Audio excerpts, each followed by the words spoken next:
सद्गुरुदेव भगवान की जय। श्री सीताराम भगवान की जय। श्री राधारमण लाल की जय। श्री गौरी शंकर महादेव की जय। सभी दर्शकों और भक्तों को कोटि कोटि प्रणाम। सबको आज मैं आपको परमार्थ भगवत संबंधी बहुत विशेष सत्संग भगवान की महती कृपा से बताने वाला हूँ। बहुत ध्यान पूर्वक आप सब सुने। देखो, अगर मनुष्य जीवन का हमें वास्तव में लाभ चाहिए, ये बहुत कीमती समय है। एक एक क्षण, एक एक पल हमारा बहुत कीमती है। ये हमें दिखाई नहीं दे रहा है। ये तो जब समय हाथ से निकल जाता है तब हमें पता चलता है। लेकिन कीमती ये है किस लिए? कीमती है सिर्फ भजन के लिए, और सब आपको अनायास ऐसे ही प्राप्त हो जाएगा। आप बात मानिए, लेकिन भजन अगर छूट रहा है तो बहुत बड़ी जीवन में हानि हो रही है। आप निश्चित मानिए, ये मन, ये इंद्रियां, ये मन इतना बलवान हो रहा है। हम तो हमेशा इसी की सुनते हैं। ये इंद्रियां, आप क्या समझ रहे हैं कि ये इंद्रियां हैं? ये इनमें कुछ ज्ञान नहीं है। ये हर इंद्री में ज्ञान होता है। आप समझें, अगर रसेंद्री है जीव, तो उसे रस स्वाद का स्वतः ज्ञान होता है। वह उधर ले जाएगी आपको। आँखों को रूप का ज्ञान होता है। आँखें खुद चेतन होती हैं, वो आपको ले जाएंगी। उसमें इतनी शक्ति है फंसाने की आपको। कान श्रवण सुनने में ले जाएंगे, उसमें अलग शक्ति होती है। ये जितनी इंद्रियां हैं, नासिका है, स्पर्श है, त्वचा, स्पर्श अच्छा सुख मिले तो आपके मन और बुद्धि को घसीटने में सक्षम है। ये त्वचा काम नहीं करेगी, आपकी बुद्धि, आपका मन। मेरी बात मानिए। और ये इनका जो मेन मुखिया है मन, ये इतना बलवान हो रहा है, इसको हमने किया है। और आप एक बात माने, भगवान के भजन से इस मन को हमेशा अरुचि होती है, हमेशा अरुचि होती है। ये आप भजन करने लगे, ये उलझने पैदा कर देगा, क्योंकि मन भोगी होता है। इसकी गति पानी की तरह नीचे की तरफ होती है। इसे मंत्र या नाम से ही ऊपर ले जाया जाता है। आप बात मानिए, पूरा जीवन निकला जा रहा है, कहाँ सुख मिला हमें? हम तो अभी प्लान ही बना रहे हैं, ये करना है, वो करना है। अरे हमने देखा है, लोग बूढ़े हो गए लेकिन प्लान बना रहे हैं, प्लान ही बना रहे हैं। जीवन में कहाँ अब कब समय, कितना समय रह गया है किसके पास, ये कोई निश्चित नहीं। हम सब काल के गाल में हैं।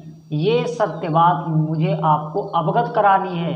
जैसे कसाईवाड़े में एक बकरे की हालत होती है। अच्छा चारा डाला जा रहा है, सब कुछ खान पान उसका व्यवस्थित हो रहा है, पंखा भी ऊपर चल रहा है, लेकिन उसे ये पता नहीं है कि मैं कटने के लिए यहाँ बंद किया जा रहा हूँ। मुझे सुख सुविधाएं जो भी दे जा रही हैं, ये कटने के लिए। अभी थोड़ी देर बाद मेरा नंबर आने वाला है, ये उसे पता नहीं होता। वो आराम से चारा पीना खा रहा हो। ठीक यही दशा हमारी है। ये मृत्यु लोक है। यहाँ मृत्यु के अलावा कुछ नहीं है। बच नहीं पाओगे, कोई नहीं बच पाया। बात मानिए निश्चित। ये सत्संग थोड़ा कड़वा है, लेकिन सत्य को जानना पड़ेगा। अगर नहीं जाने तो भी मरना पड़ेगा। जान जाओगे तो भजन में लग जाओगे। भजन में लग जाओगे, निष्ठा आ जाएगी, भगवान से संबंध हो जाएगा। आप समझें, इस शरीर में दो लोग रहते हैं, एक हम और एक भगवान। उनका कहाँ पता चलता है? वो भी तो इस शरीर में रह रहे हैं। जीव और ईश, ये दोनों रहते हैं शरीर में, लेकिन ईश का कहाँ पता चलता है? क्योंकि वो साक्षी रूप से हैं, उनमें कर्ता भाव नहीं है। वो मस्त रहते हैं, वो सब देखते ही रहते हैं। कभी आपको इशारा कर देंगे हल्के से कि ये काम मत करो, ये गलत है, लेकिन कहाँ हम समझ पाते हैं? वो अंदर ही हैं, अनुभव देते रहते हैं। जब आप भजन बढ़ाएंगे, धर्म से चलेंगे और सब अशास्त्रीय क्रियाओं को रोक देंगे, इस मन को समझा कर भजन में लगाएंगे, बार बार अभ्यास करेंगे।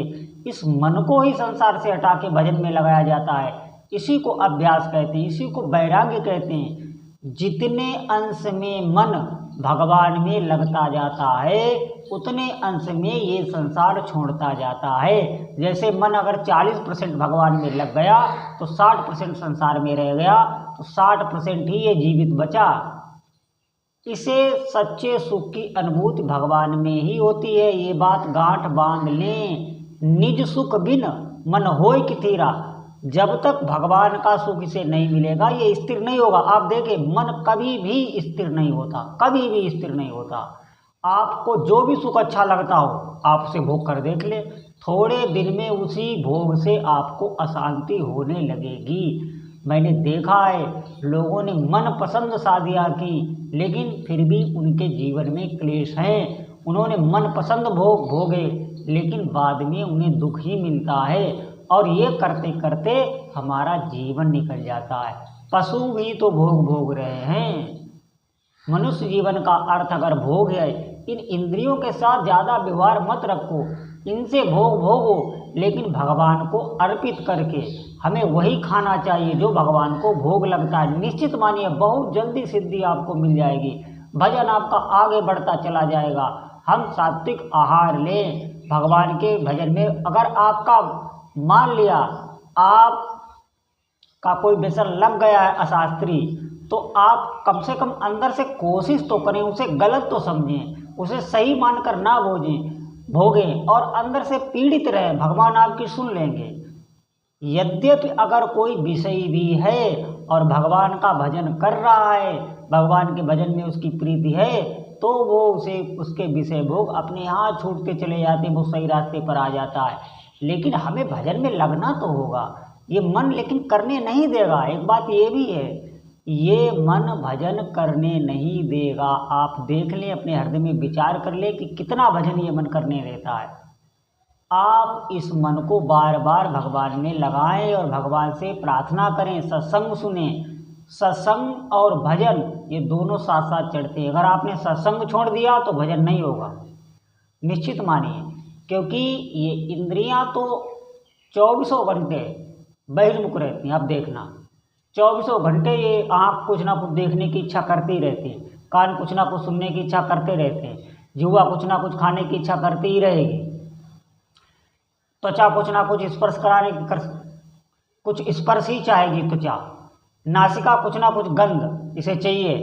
तो ये इंद्रियां तो एकदम व्याकुल रहती हैं संसार की तरफ, और मन इनमें आसक्त है, इनके अधीन है। बुद्धि तो बेकारी हो गई, बुद्धि में भजन नहीं है तो बुद्धि में विवेक नहीं है, वो तो मन के ही अधीन है। अब आप समझिए हमारी क्या दशा है। और हम आए हैं यहाँ पर भगवान को पाने के लिए। हम ऐसी जगह पर जाके बैठ जाएं न जहाँ पर न जन्म है न मृत्यु है। बात समझें, ये सुख दुख हमें छोड़ेंगे नहीं। अनंत काल से हम भोगते चले आ रहे हैं, बार बार मर रहे हैं, जी रहे। हमें अमर होना है, हम अमर होने के लिए आए हैं। जब हम भगवान को जान जाएंगे, अपने हृदय में बैठे हुए भगवान प्रकाशित हो जाएंगे, निश्चित हम अमर हो जाएंगे। ऐसी आप ये समझें, खुद की तो बात छोड़ो, आप दूसरों के ऊपर हाथ रख देंगे उसे सब भोग मिल जाएंगे। ये संसारी भोग जो भी हैं ये बहुत तुच्छ होते हैं। भगवान के भजन में जो सुख मिलता है उसकी कोई सीमा नहीं, वो अनंत है और उसे कोई बता भी नहीं सकता।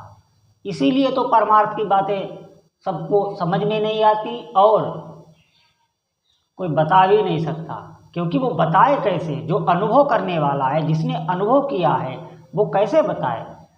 जिससे सब बात निकलती है, जो सबका दृष्टा है, वो कैसे बताए? वो सिर्फ अनुभव स्वरूप है, वहाँ पे बात सिर्फ अनुभव की जाती है। भगवान के भजन में जो आनंद है वो आपको संसार में नहीं मिल सकता।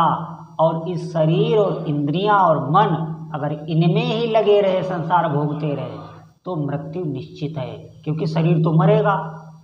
हमने जीवन में व्यवहार बनाया इस शरीर से, इन इंद्रियों से, ये तो सब छूटेंगी तो हमारा भी मरण हो जाएगा। अगर हम व्यवहार उस सच्चित आनंद जो हमारे अंदर परमात्मा बैठा है उससे बनाएं तो हम अमर हो जाएंगे, क्योंकि वो मरता नहीं है। और उसमें संबंध बने कैसे? हम उसके नाम को पकड़ ले। वो तो हमें दिखाई नहीं दे रहा, भगवान हमें कहाँ दिखाई दे रहा है, ना महसूस हो रहा है, लेकिन हमें पता है कि उसका नाम क्या है। नाम उसका राम कृष्ण हरि शिव दुर्गा गणेश, जो आपको इष्ट अच्छे लगे आप नाम पकड़ लो, डोरी पकड़ लो, पतंग अपने हाथ आ जाएगी। तो ये बात बहुत ध्यान देने की है कि हमें मनुष्य जीवन का लाभ लेना है, हमें भगवान को अपने अंदर उजागर करना है, उनको प्रकाशित करना है, यही लक्ष्य है, भोग लक्ष्य नहीं है। भोग चलते रहे जैसे चलते हैं, लेकिन भजन को बढ़ाते रहे, भजन को बढ़ाते रहे। जितना % भजन बढ़ेगा उतना % संसार जाता रहेगा। भगवान आपका मंगल करे, आप पर कृपा करें कि भजन में आपकी बुद्धि लगे, आपकी बुद्धि सतमार्ग में लगे, क्योंकि हमें बचना है इस संसार से बचना है। तो आपकी बुद्धि शुद्ध हो और आप भजन में लगें, सही मार्ग सत्य मार्ग को पकड़ें। बोलो जय जय श्री सीता।